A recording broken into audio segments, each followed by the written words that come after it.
This video was basically a re-upload of my APUSH one with a few minor edits, just pushing it as an AP World one since the tips are basically the same, and so AP World students can get advice as well. So there's only a few days before the AP World History exam, and you're about to cry because you've been too lazy to actually start studying. I was once in your position, stressed out, trouble sleeping, but don't worry, because if you watch this video, you are guaranteed a 5 on the exam.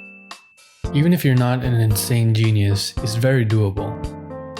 Throughout this video, I'm going to teach you all the things that can get you a 5, from my studying tips to how to actually score points on the exam. First, you're going to have to look at your grades in the class. Hopefully you're passing the class. If not, you're kinda cooked. But that just means you're gonna have to put a lot more effort in. If you have an A in the class, you should easily pass and get a 4 or 5. But if you have anything below that, these tips will become pivotal in pushing you towards a 5. But then again, grades are really only a reflection of your teacher. So hopefully you have a teacher that actually teaches you, and not some scrub that doesn't teach you anything. Okay, first off, if you're watching this video with months until the exam, you're good. Just make sure to focus in class.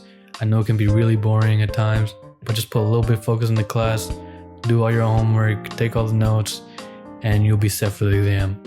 If you only have a few days until the exam, you're still good.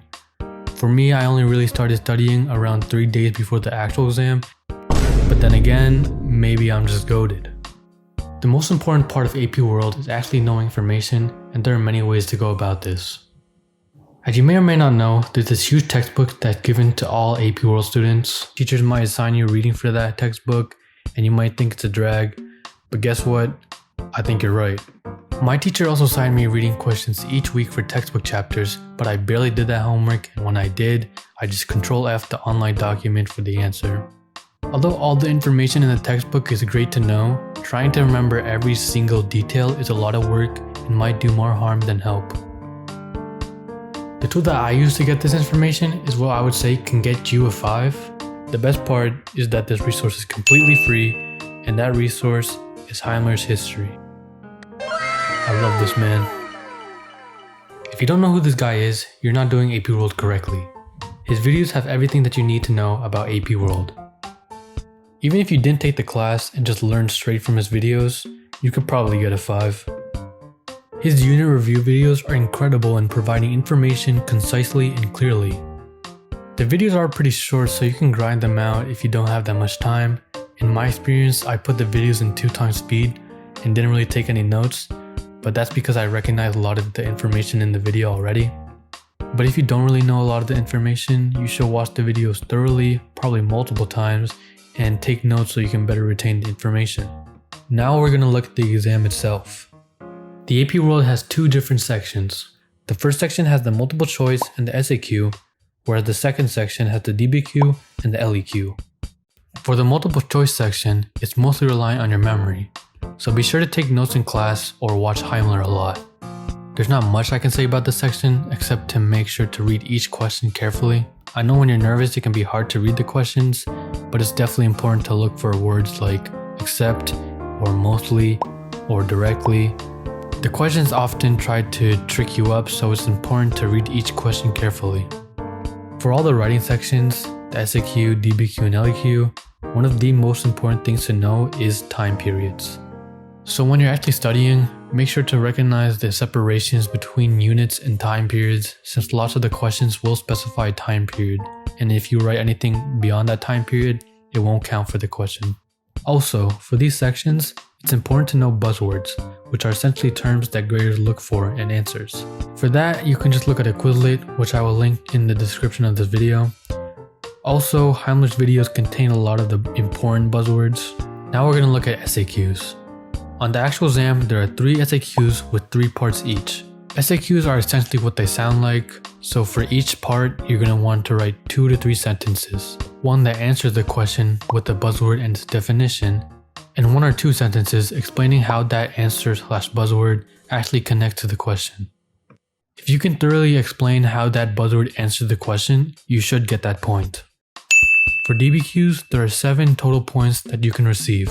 Essentially, as stated in its name, there's going to be 7 documents in total where you have to get evidence from to answer the provided question. The question will likely ask you to evaluate the extent to which something happened. First, you're going to want to skim the documents and write down a few words describing the purpose, audience, or point of view. This will be helpful in getting the hit point in your DBQ later on. Then group up the documents into buckets that answer your question. These buckets can be as specific or as broad as you want them to be, but there should be no more than 2 or 3 buckets. You also don't have to use all the documents. I would say aim for around 5 or 6, try 7 if you can.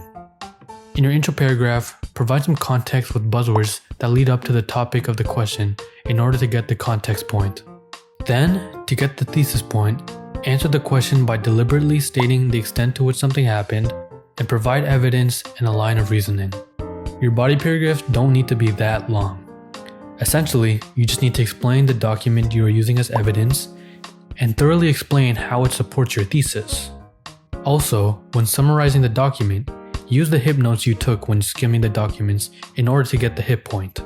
You can also get the evidence beyond the document point by using a buzzword not mentioned in the documents, defining it, and linking it to your thesis. There's also the complexity point, which you can get by linking your argument to another time period or using a counter argument. I would say to try to link your document to another time period since it's a lot quicker than trying to write a whole counter argument. LEQs are basically DBQs without documents to get evidence from. All the evidence comes from your brain, and hopefully you can remember the information you might have studied. There's one point that differentiates the LEQ, which is the historical reasoning point, in which you have to explain causation, how one event caused something to happen, change, how stuff changed, and continuity, how things stayed the same. To get this point, you have to be very clear, but you have to be very clear to get all the points, basically. If you look at any of these writing questions and can't recall any information at all, just start yapping about any buzzword that might answer the question in some way. Maybe it'll work. It worked for me when I didn't know anything about my DBQ or SAQ topics. If you have time, I would recommend looking at SAQ, DBQ, or LEQ examples that score all the points, because you can get a lot of inspiration from those. And for multiple choice, you can just look up practice questions online. And yeah, that's pretty much it. This video isn't supposed to be an in-depth overview about the exam, but just the important tips if you're running out of time. There are a lot of other great videos on YouTube that I recommend you to watch. If you're worried about AP World coming around the corner, don't worry too much, you'll probably do better than you think. I remember going through my exam and thinking I was finished, but you just gotta persist and try not to give up. There are lots of ways to get points on the exam, so if you just write something down, you're bound to get something. But then again, maybe these tips only work for me since I'm goated, and they might not work for you. But hopefully you take something out of this video and get the 5 that you want on this exam.